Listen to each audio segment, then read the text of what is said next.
we got a lot of history to cover here.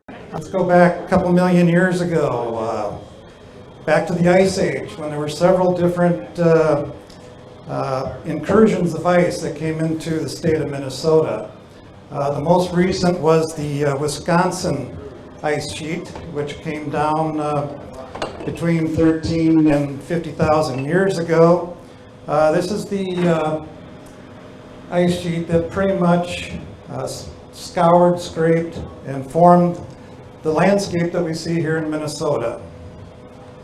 When these ice sheets would come down, the lobes, they would come down and periodically melt and go back up into Canada. The one that affects the Lake Minnetonka area would be the St. Croix moraine that I have pointed out here. You can see there's a dotted line there across Hennepin County, approximately where Lake Minnetonka is situated. This is a good topographic map that kind of shows where the moraine formed in this area. This again was where the glacier would deposit a lot of glacial debris, stones, boulders, and till. And looking at the Lake Minnetonka area here, we see that the lake sits pretty much on top of the moraine over here, the St. Croix moraine. The other green lines are the rivers, the Minnesota and the Mississippi River. So before there was ever Lake Minnetonka, giant blocks of ice, often covered with clay and other material, became lodged in valleys in the bedrock.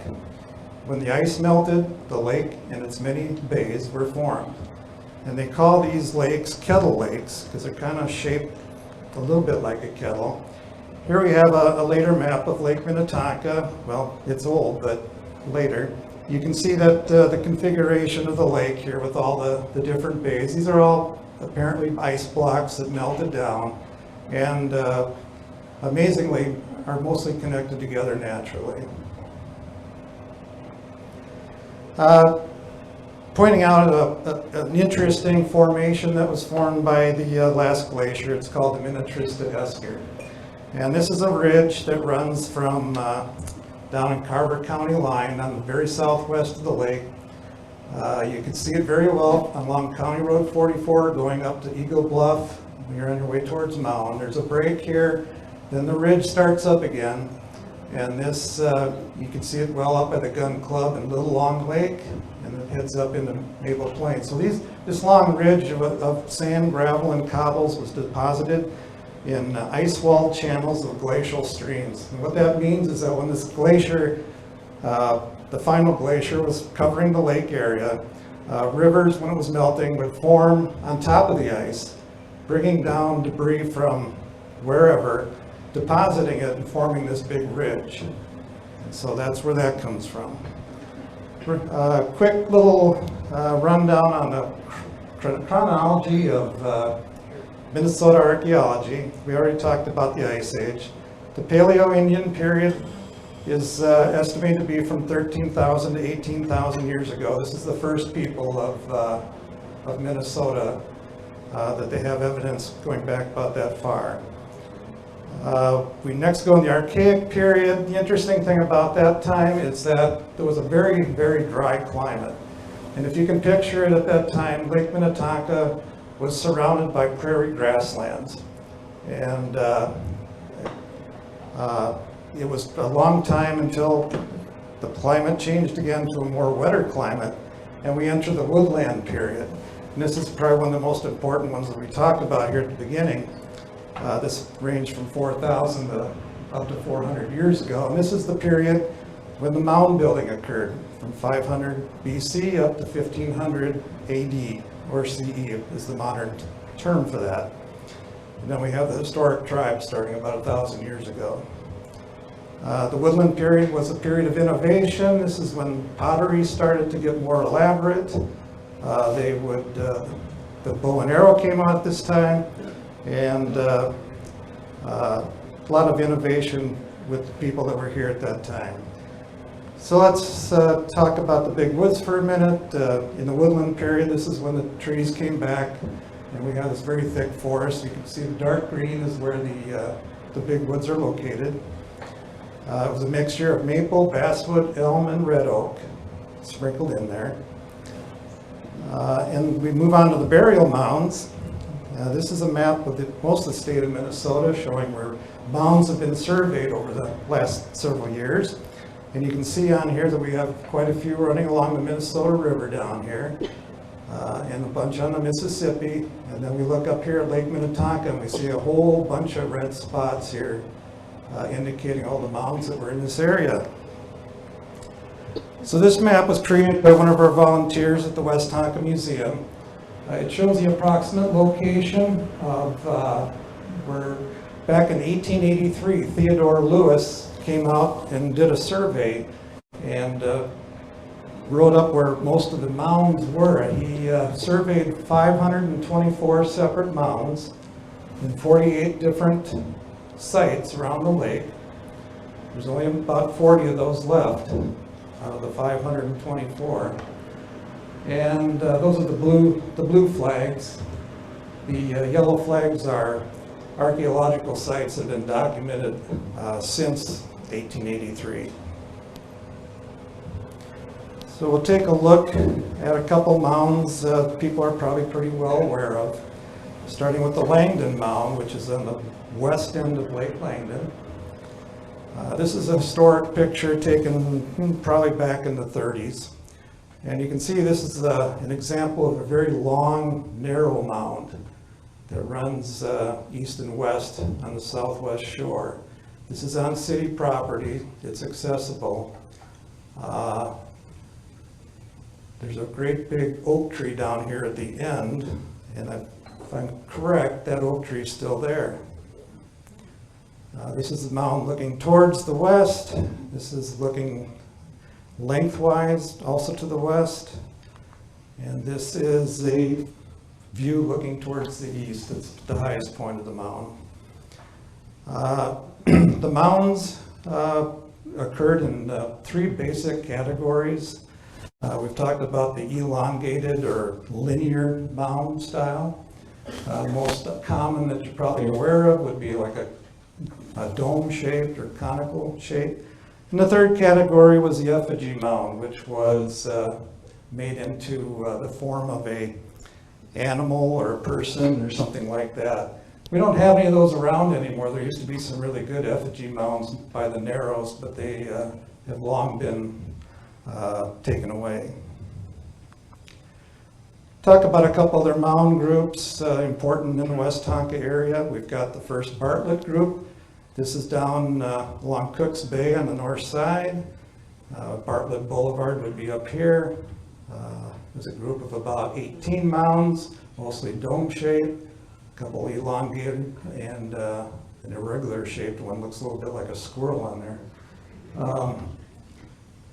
Those are, for the most part, they're all gone. Next one is probably one of the most eminent groupings of mounds in this area. This is called the Malmsted group, which was named after Ada Malmsted. She was a landowner on the north side of Halstead's Bay. And we have 69 individual mounds that were surveyed in 1883. And they run most of the length along the north side of Halstead's Bay. This would be County Road 110 running through here. Most of these mounds, all but maybe one, have pretty much been eliminated through farming and construction, highway construction. And for a while there was a sand quarry that was opened in here. That was actually sand that was used to make the swimming pool at the Mount Westonka High School. So we're talking not too long ago that this area was disturbed. Moving on into Spring Park here, we have the Spring Park Bay Group, and this is pretty much along County Road 15, looking at the boat landing down here, excuse me, moving down to the Water Patrol and the Yacht Club Hotel down here. There's one prominent mound, number 14, up here. We have a picture of that mound. And you see where the arrow is pointing up there. It's a very large mound.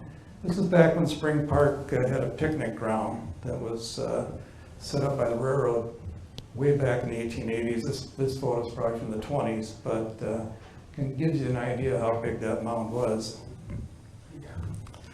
And we had some mounds that are very close to where we're sitting here tonight. There's 4 mounds right over here, located probably close to where the certified auto place is right there. So we have County Road 15 coming through, and the Seton Bridge over here, and Back Channel Brewing here.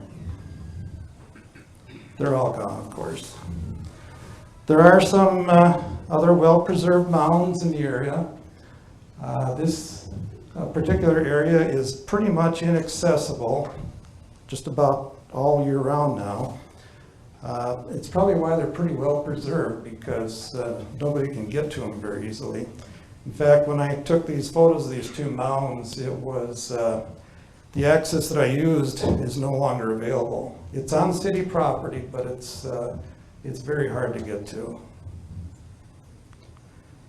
So we're moving up into the more modern Native American tribes that lived in the Lake Minnetonka area.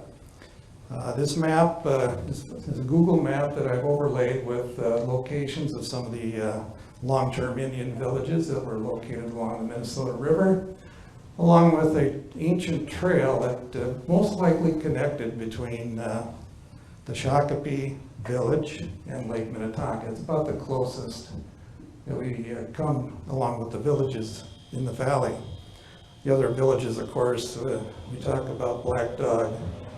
This one's Shakopee or Tintinwan, and there's another village further up the Minnesota River near Carver, Little Rapids. And we, of course, we have Bedodi, which is the confluence of the Mississippi and Minnesota, and the Metawakan Sioux community considers that where their people first began. So back in the time, the lake itself has never shown any evidence of any long-term encampments. The lake was more just for a place to hunt, fish, collect roots, berries, and also it was a very sacred place reserved for ceremony. So they might do a short-term camp or something on the lake, but there's no evidence, as I say, of any long-term villages. Just looking at this is an artist's rendering of a typical Dakota village is what it's titled. Something like this, more permanent dwellings. It would have been something like Nicosia, just south of St. Paul on the Mississippi River. We also have an artist drawing of Shakopee's or Tintinwan village, which is the one that looked pretty close to the lake. And once they got up to the lake, they typically would get around with using a dugout canoe. This particular dugout is fairly recent, found on the lake, in the lake, not too long ago. It's on display at the Metawakan Cultural Center down Mystic Lake. This is a much older dugout that, well, the dugout's old no matter what, but this one came out of the lake in 1934 and is up at the Pioneer Museum now. So as I mentioned, they came up to the lake to hunt and fish. They would also collect wild rice, which was very prevalent around the lake area. This is an actual picture from the lake back in probably the 1880s or so. And as I mentioned, the lake was a very spiritual place for the Native Americans living here. This is probably the most sacred spot on Lake Minnetonka, called Spirit Knob. This is actually over on the east end of the lake. This would be the end of Breezy Point. Got Ferndale back here, and Wayzata would be over here. Got a close-up. This is not man-made. It's probably a glacial formation. On the top, it said that there was a mustard-colored stone with symbols on it that at some point was carted away, and nobody knows what happened to it, unfortunately. And we have this oak tree or maple tree growing out of it here. All right, so we come up now to the years when the Euro-Americans first come up to Lake Minnetonka. The first documented visit is the visit that 4 soldiers from Fort Snelling followed Minnehaha Creek up to the lake and supposedly made some exploration of some of the bays. That group included, according to documents that we've seen, was William Snelling, the son of the fort commander, and Joseph Brown, who played a big role in the history of Minnesota.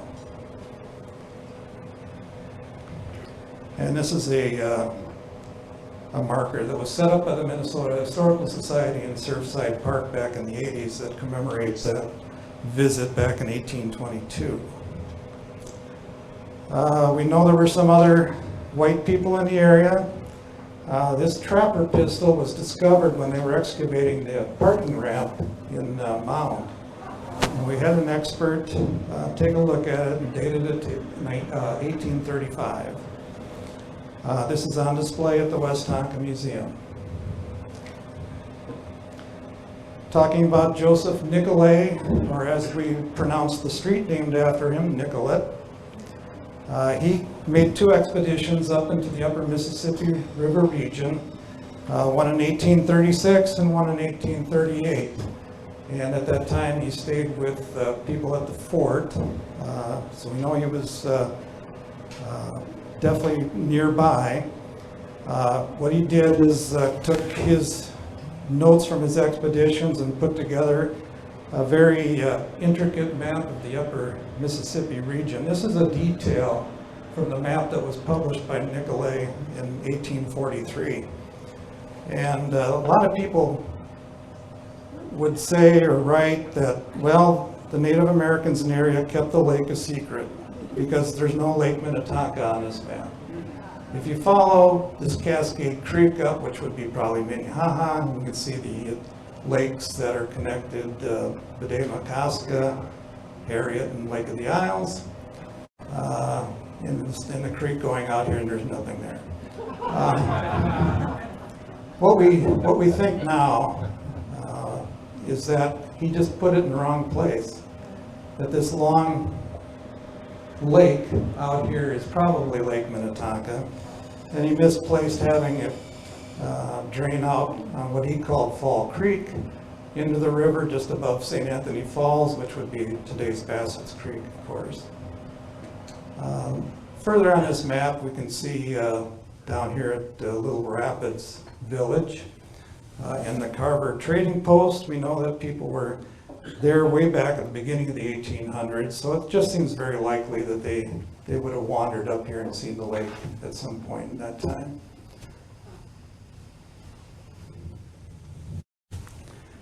So Minnesota becomes a territory in 1849, and a couple treaties occur 2 years later, 1851. We have the Traverse des Sioux that this painting depicts, and we have the Treaty of Mendota, which involved the local Metawakan tribe.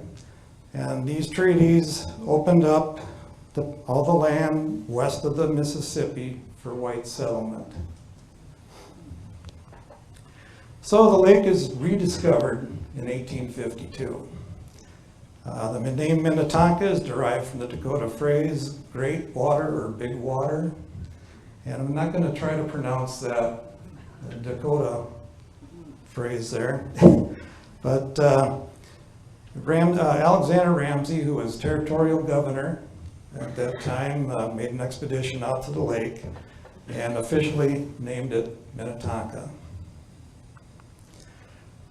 So we move up in the years. Now that the states we're a territory, government surveyors go out and follow the grid pattern that started, throughout the Midwest, and it's basically six sections, 6 miles square each way, and each section is 1 mile square, and that's how they kind of kept track of where things were. At that time, they gave the name to Township 117, Range 24 North, the name German home, because there were a lot of German immigrants that were living down here in the southwest part of this township.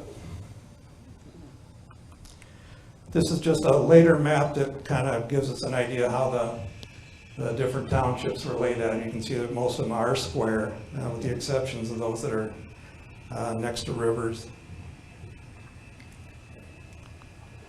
A lady named Iva Schmitz, several years ago, painstakingly made a map, a hand-drawn map, of every first claimant that filed an abstract, not just in this area, but throughout the entire lake and portions beyond. And what's interesting about this, it's not an easy map to read, but there's a couple names that we kind of recognize in our history information, but a lot of names that just, they didn't stay. And I think that's because the land around Lake Minnetonka was not the easiest thing to farm. With all the glacial boulders and the oddball shapes of the islands and peninsulas, it was probably not an easy deal. So a lot of them immediately sold out and moved further west, where it would be a little easier to make a living farming.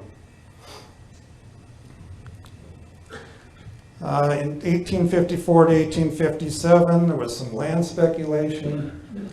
Some speculators from out east would buy up some of these properties that were being sold or abandoned, and what was originally bought for $1.25 an acre was increased quite a bit, 5 or 6 times more. And this went on for a while. It's kind of crazy until 1857, when some of the banks failed and the markets all crashed, and we have the Panic of 1857. And so land prices are kind of back where they were. So this is an 1860 map of Lake Minnetonka, and we can see that we've got the town of Excelsior down here, formed in 1853. We go up to Wayzata, we see the town of Wayzata was formed in 1854. So we look out here in the upper lake, in this area of Mound, Spring Park, and so on, there's just not much of anything out there. It's the only thing that we do see is we see some primitive roads that were pretty much Indian trails before that time. So take a look at some of the early claimants, settlers that came out to the upper lake. We have John Carman coming out from Ohio in 1853, and he takes Casco Point. It's called Carman's Point on this map. In 1854, John Carman takes out a claim, or files a claim for Matthias Cook, his son-in-law, and this is property that makes up a good chunk of Mound now on the north side of Cook's Bay. Of course, Cook's Bay named after Matthias. And Cook builds a log cabin, 14 by 20 feet. He actually starts into the hotel business within a year or two, putting up settlers and a handful of tourists that would make the arduous journey up to this end of the lake.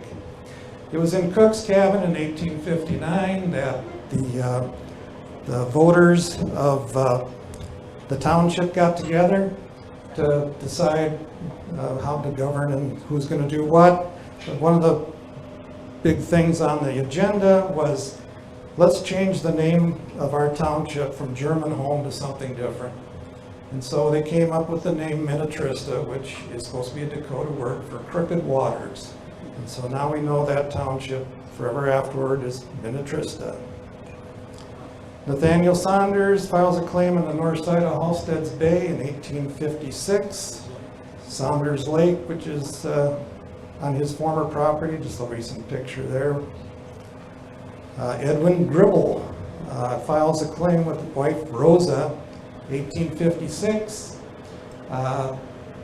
Gribble's a St. Paul attorney who, he and Rosa move out, build a cabin, stay there for about 4 years, up to about 1860. And then they take off for New Orleans.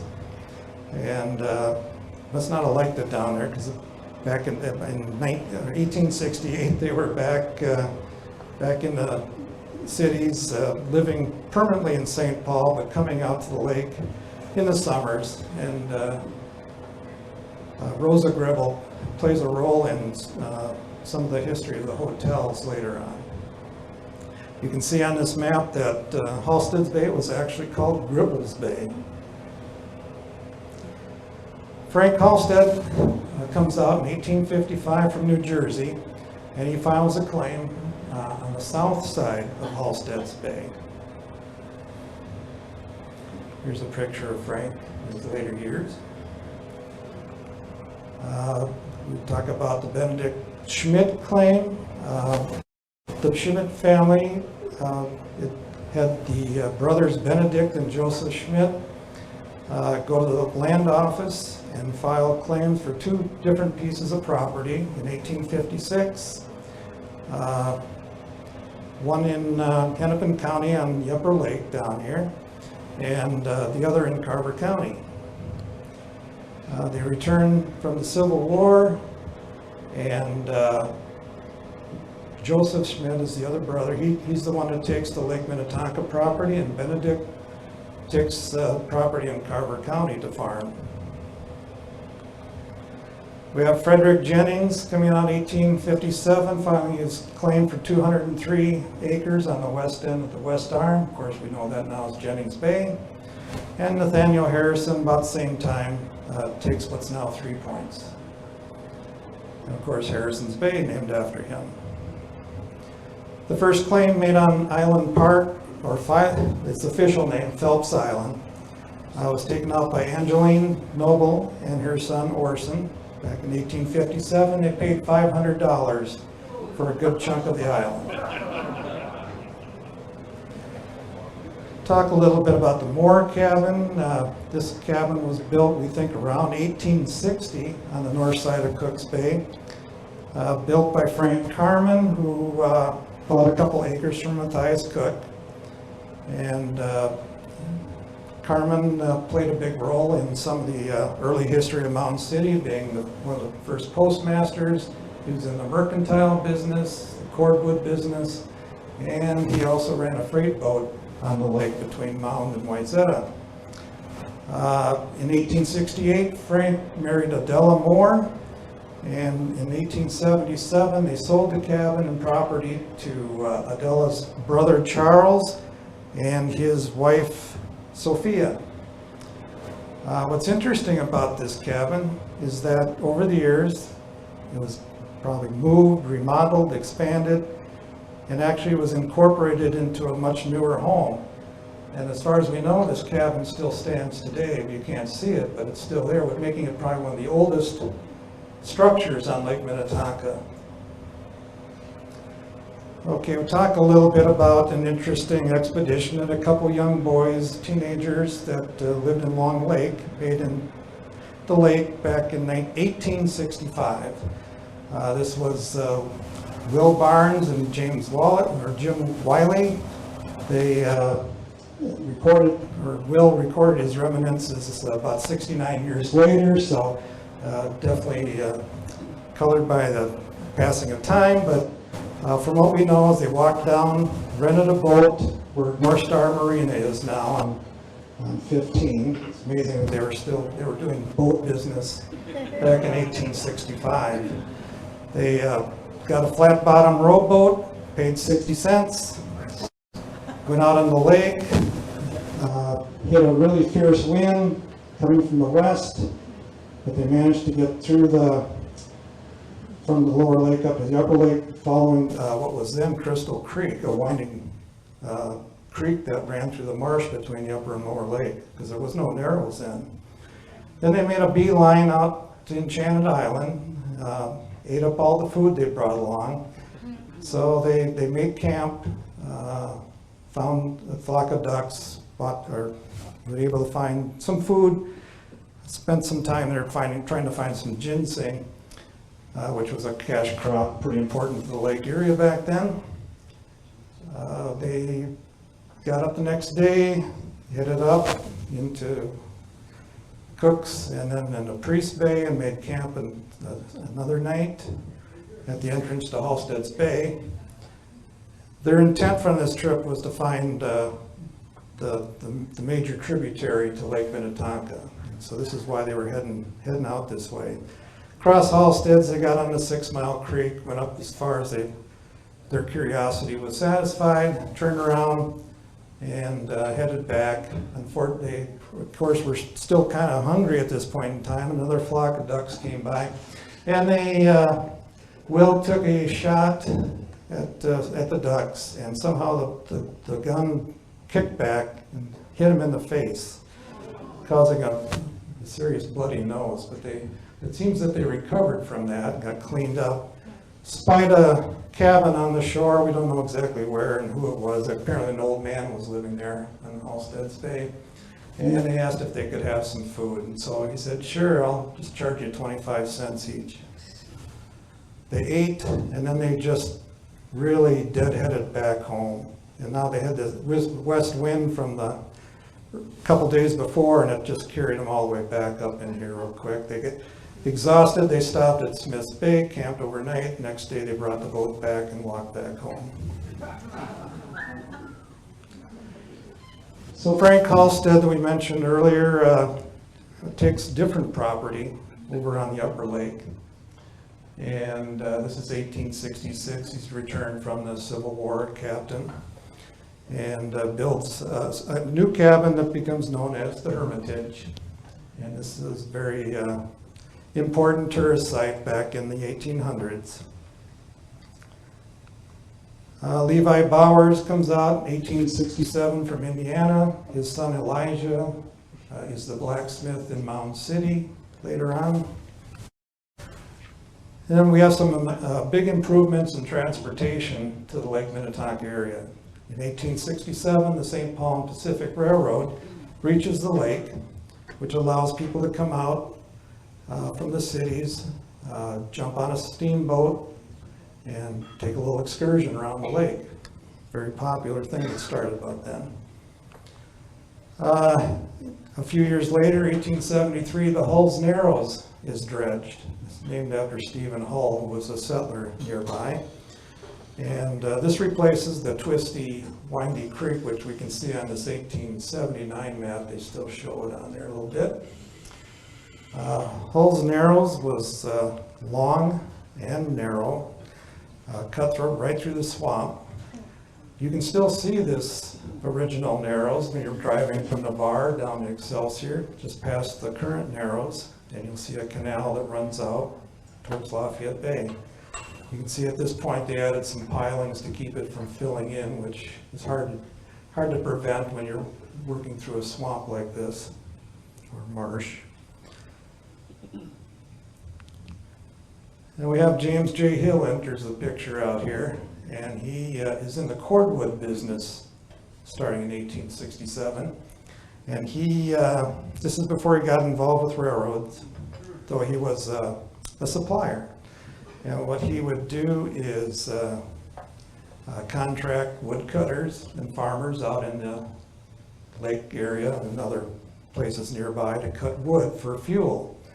And these wood would be used to fire up steam engines. This is the first one from the St. Paul and Pacific, the William Crooks. He forms a partnership with Chauncey Griggs and build a business harvesting cordwood in the Lake Minnetonka area. Later on, company transitions, becomes the Northwestern Fuel Company, branching out into the movement of coal in addition to cordwood. This is a fuzzy picture showing one of the Northwestern Fuel barges coming across the lake, and you can see there's a bunch of wood and brush or something on there, heading up to Wayzata to be picked up by the railroad. Hill and Griggs, going back to that, started the first general store in what would become Mound City, and took out about 12,000 cords of wood in the year 1876. Back to James J. Hill, 1879, he and his Canadian partners buy out the bankrupt St. Paul and Pacific Railroad, and it's reorganized as the St. Paul, Minneapolis, and Manitoba Railway, commonly referred to as the Manitoba. Hill has big plans for Lake Minnetonka. The papers at first say that he builds a branch from Wayzata down through Arcola in the Minnetonka Beach, terminating in what is now Spring Park. Excuse me a second.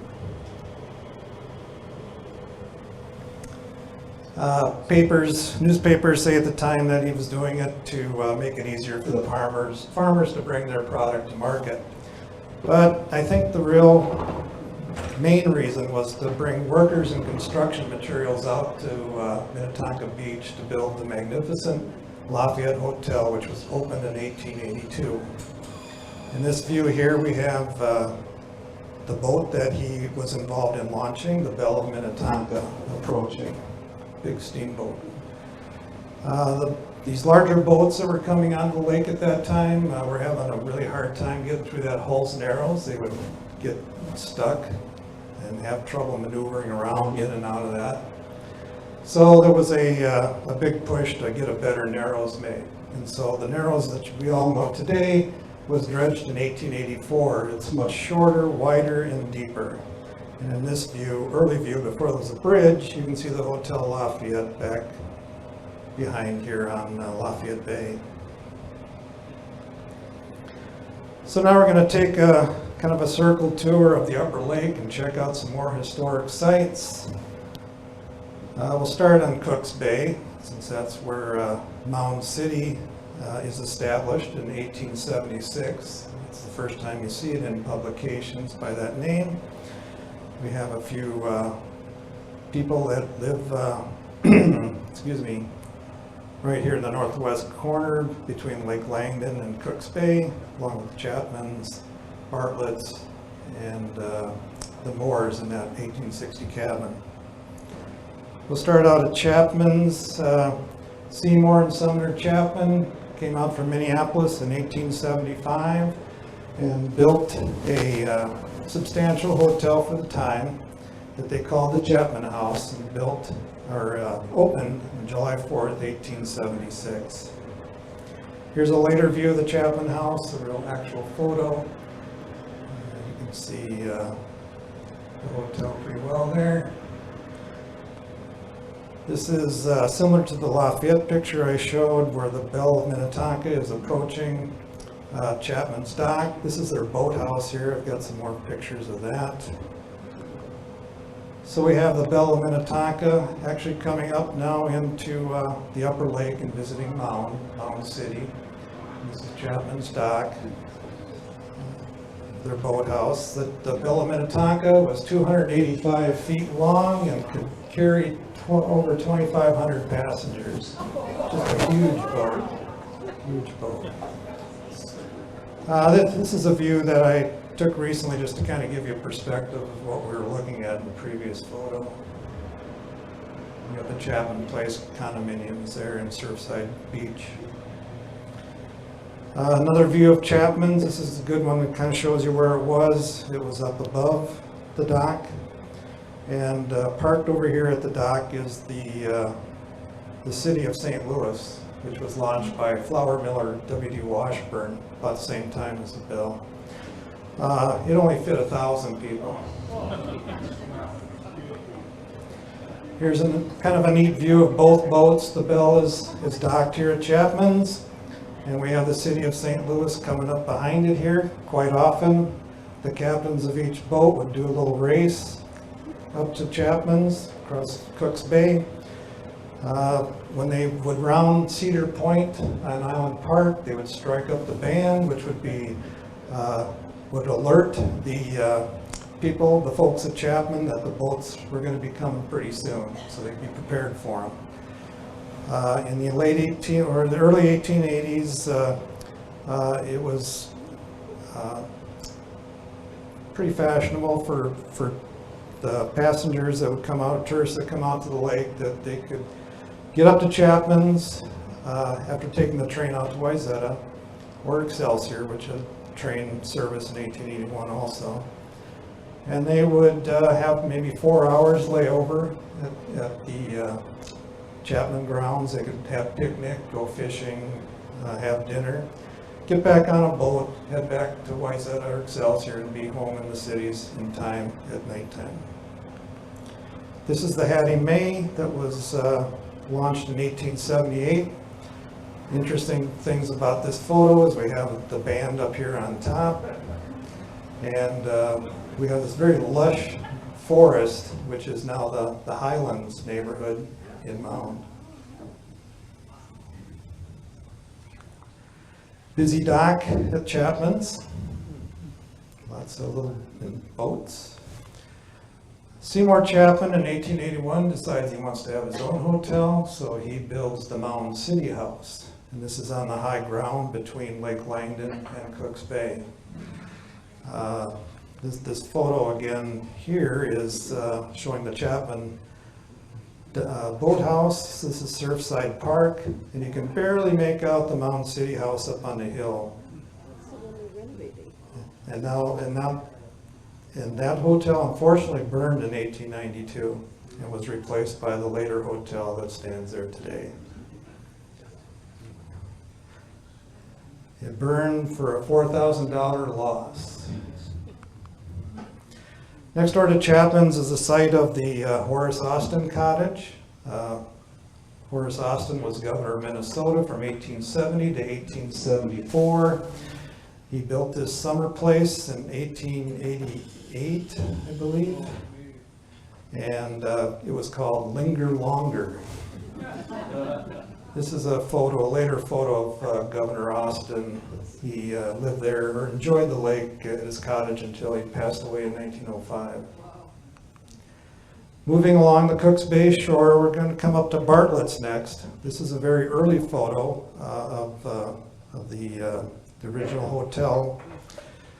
Sarah and Stephen Bartlett moved out to the Mound area back in 1875.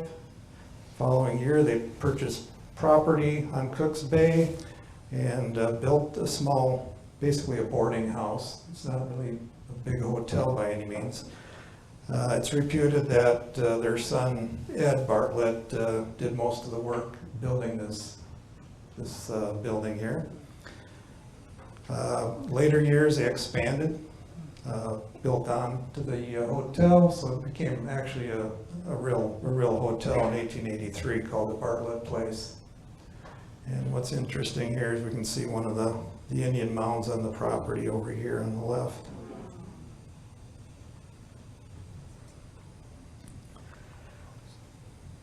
Coming up next is Cook's Lakeview House. We talked earlier about his log cabin that he built back in the 1850s and was putting up tourists even way back then. In 1867, he built a full-fledged hotel, 3 stories, that's shown in this artist rendering.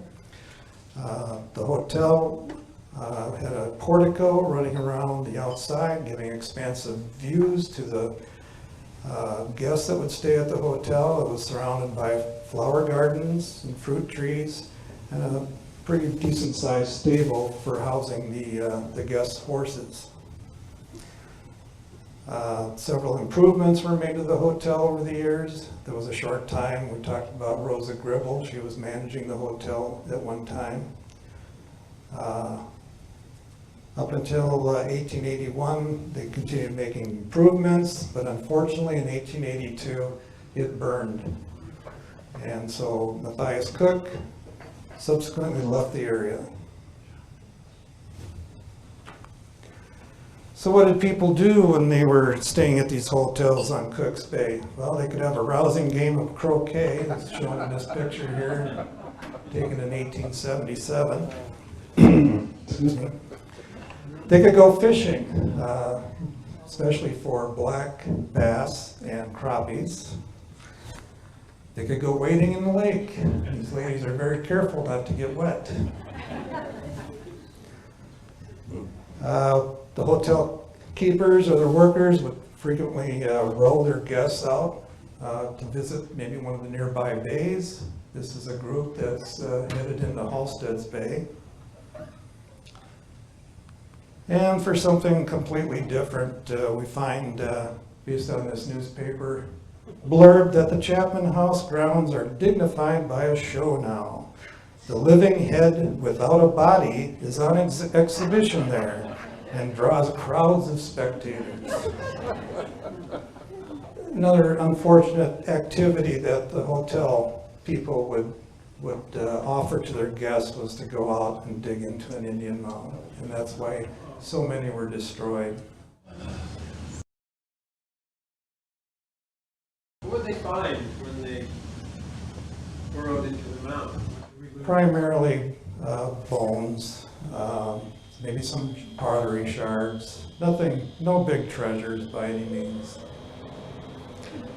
This photo, a little later dated, but kind of gives you an idea how wild and the upper lake area was, heavily wooded, a lot of marsh grasses growing along, totally unimproved. We'll move over to Phelps Island again. This is from 1879. Of course, we know this today as Island Park. Carrington Phelps, a St. Paul lawyer, bought half the island in 1874, bought the other half in 1875. He built a lodge way down here at the very tip of the island in 1877. This is where he and his wife Kitty and son Carrington Jr. would spend their summers. For about 25 years, Phelps kept this island as his own private wilderness preserve.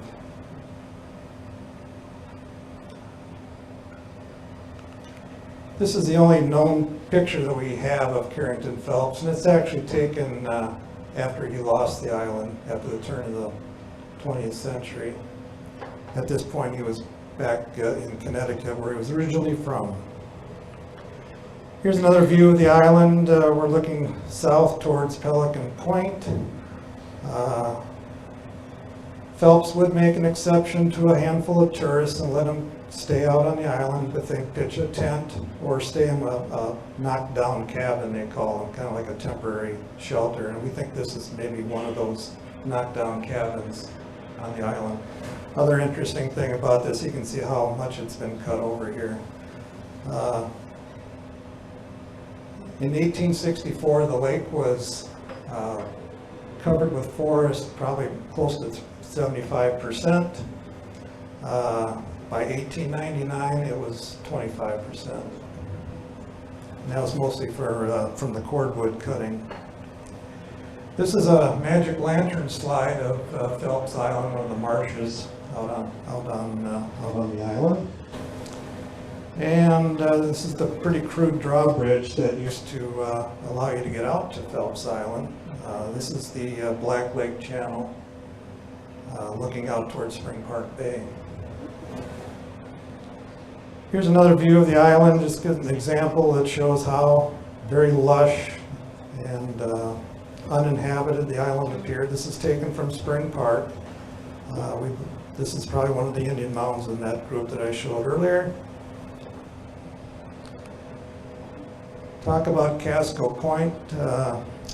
After Carmen was there, a colony of summer people that were based in both St. Louis and St. Paul came out to Casco Point and started up a little clubhouse and developed the property.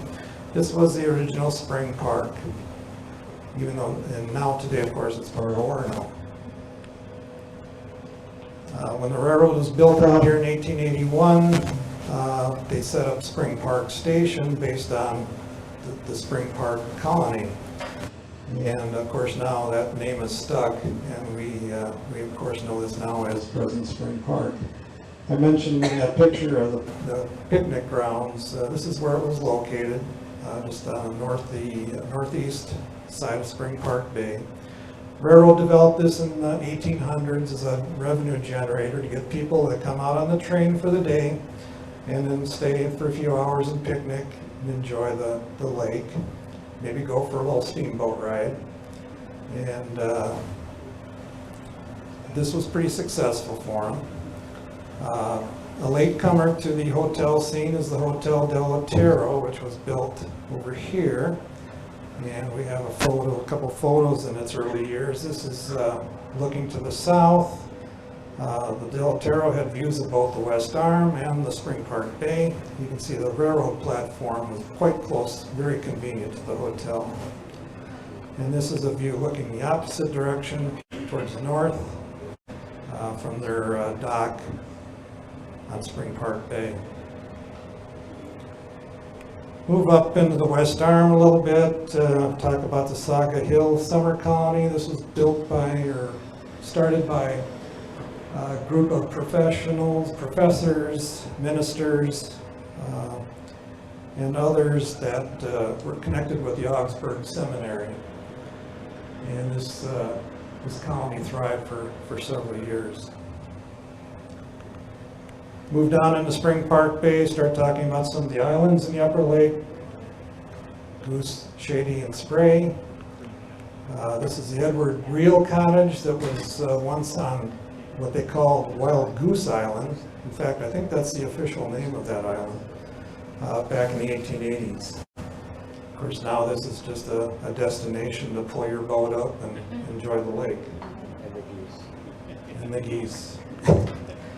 Moving down to Shady Isle, Captain William Rockwell and his wife Barbara came out, bought the island around 1877, built this hotel in 1878 called the Shady Isle House.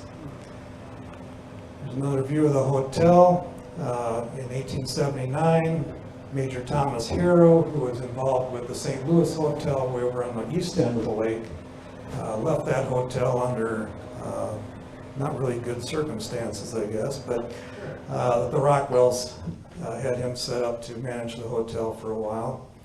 This hotel came under lots of different owners and managers over the years, and eventually was demolished in 1908.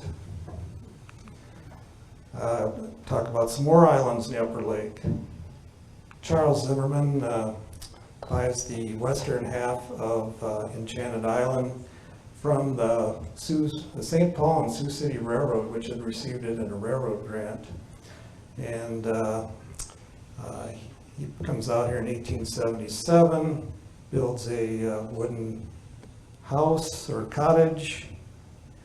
It burns in 1888, I think, and replaces it with this more substantial home here.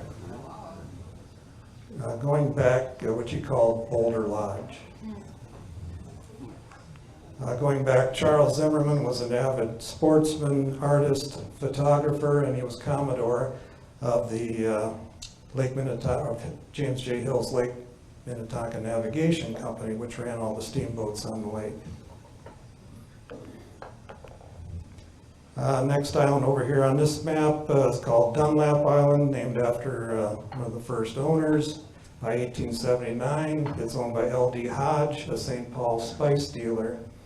He makes a few improvements, but nothing that's long-lasting. Whoops, going the wrong way here. We have Eagle Island, which pretty much looks the same today. It's always been privately owned, another hangout for boaters on the lake. We then move on to Crane Island, which is famous for its blue heron rookery. And one of the things that the steamboat captains would do when they would be coming around Crane Island is either blow a whistle or shoot a pistol off to scare the cranes, so they'd all rise up from the nests in one big mass, much to the amusement of the steamboat passengers. Down at the far southwest corner of the upper lake, we see Zumbra Heights. This was the location of the Palmer House Hotel, right here where the arrow is. And the Palmer House was operated by Nellie Palmer and her son John back in the 1880s. This was a very isolated hotel on the upper lake, not easy to get to. But it was a haven for fishermen and sportsmen who would come out and stay at the hotel. Also advertised as a sanitarium where you could be expected to be cured of any debilitating disease or illness. This is a view on the grounds taken looking up towards the upper lake.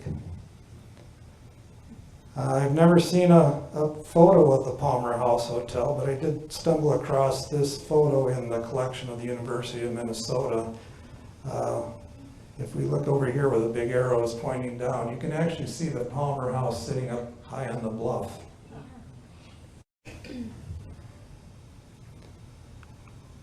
Next door, pretty close by, was the property owned by Ezra Peabody.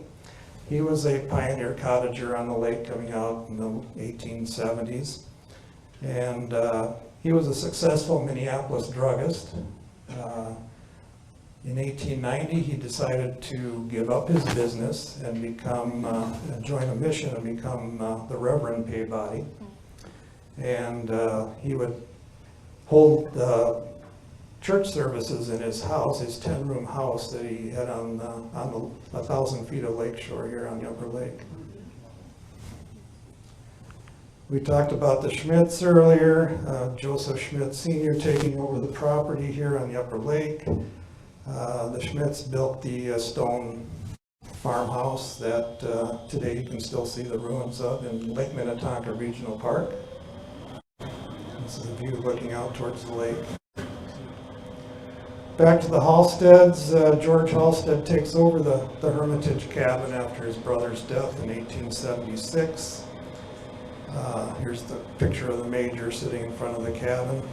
Now there's a very interesting story about the hermits, and we don't have time to go into it in depth. We're hoping to have a presentation on the hermits that we can do separately at some point here in the near future.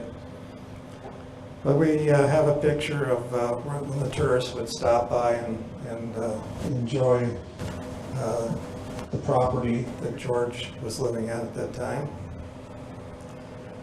Now we'll move up into Halstead's Bay and Priest Bay, Hartsgravel Point. And I just want to point out this is where the famous bed of lotus lilies is located.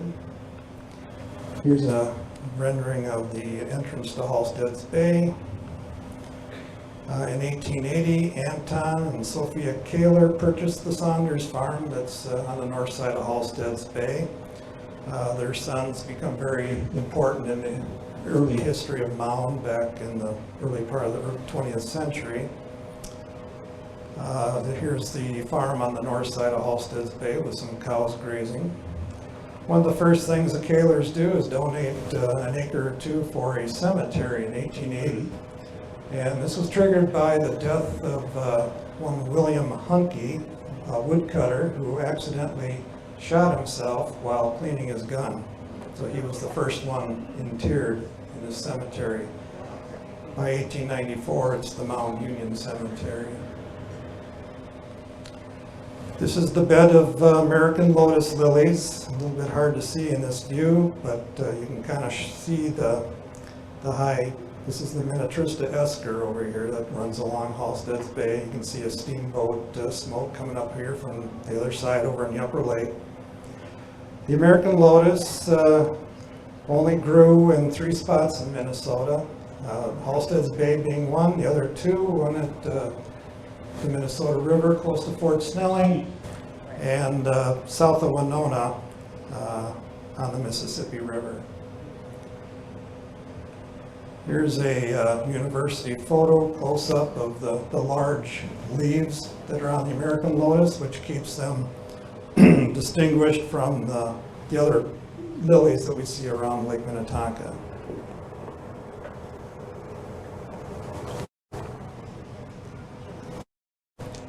This is a magic lantern view of the lotus lilies.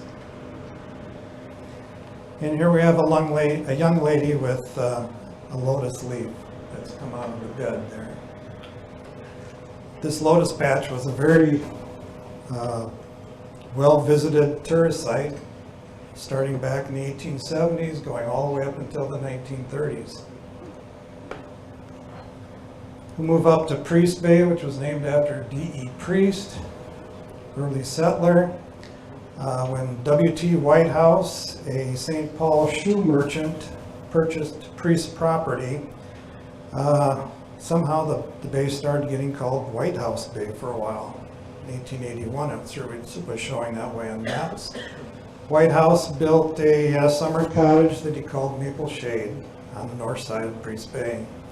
In 1890, he sold that property to Oscar Green, a St. Paul Railroad executive. You can see in this view, we've got the highlands up above, Eagle Bluff over here.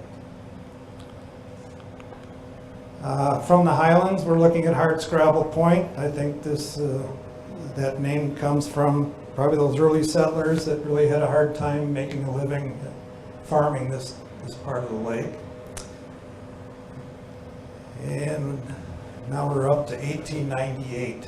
Guy who named Priest Bay. D.E. Priest was an early settler that settled on the north side of the bay. So we're up to 1898. Mound City's well established here between Lake Langdon and Cooks Bay. Then we have some more changes that have a dramatic effect on the development of Mound City and Mound.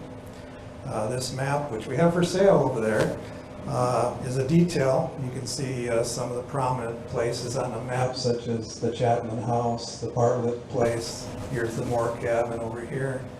Here's Oscar Green's place in the Highlands. At this time, some businesses were starting to set up a little bit north along Lake Langdon. We have the Brockhart's Meat Market on the west side of what's now Commerce Boulevard. Back then it was called Central Avenue. We have the Elijah Bauer's Blacksmith Shop on the west side. And we have the original Kraus Livery on Lake Langdon. You can see the lake back behind here. The Kraus family was involved with road building, road improvement. We understand this is probably Bartlett Boulevard that they're working on. So 1890, James J. Hill renames the Manitoba the Great Northern Railway.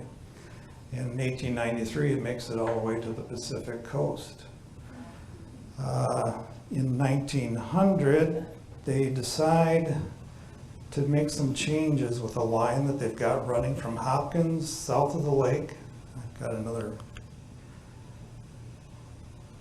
view here that shows the Great Northern coming out to Excelsior, running parallel to the Minneapolis and St. Louis, eventually getting out close to St. Bonnie and then Waconia. Well, they make a decision that they're going to replace that line with a direct line extending from the old terminus in Spring Park. There was talk of doing some different things on where it was going to go. Phelps himself wanted it to go out across his island so it would spur some development. There was talk of it going through Mountain City, which would have been quite a different setup. We'd be more like Wayzata than we would be the way Mound is now. But being good businessmen, they decided the best thing to do was just to take a direct route and go straight west and southwest, meeting up with the old 1886 line just above Lake Waconia. You can see where that old line merges in if you take your bike and go riding out to Lake Waconia on the Dakota Trail. So this has a dramatic effect on Mound City. It basically motivates people to move up or move their businesses up closer to the railroad tracks. This is the original railroad station that was built shortly after the railroad was put through in 1900.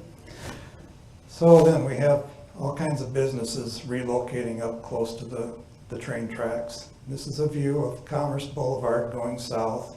This is the original Shoreline Boulevard that now goes by the ice cream shop.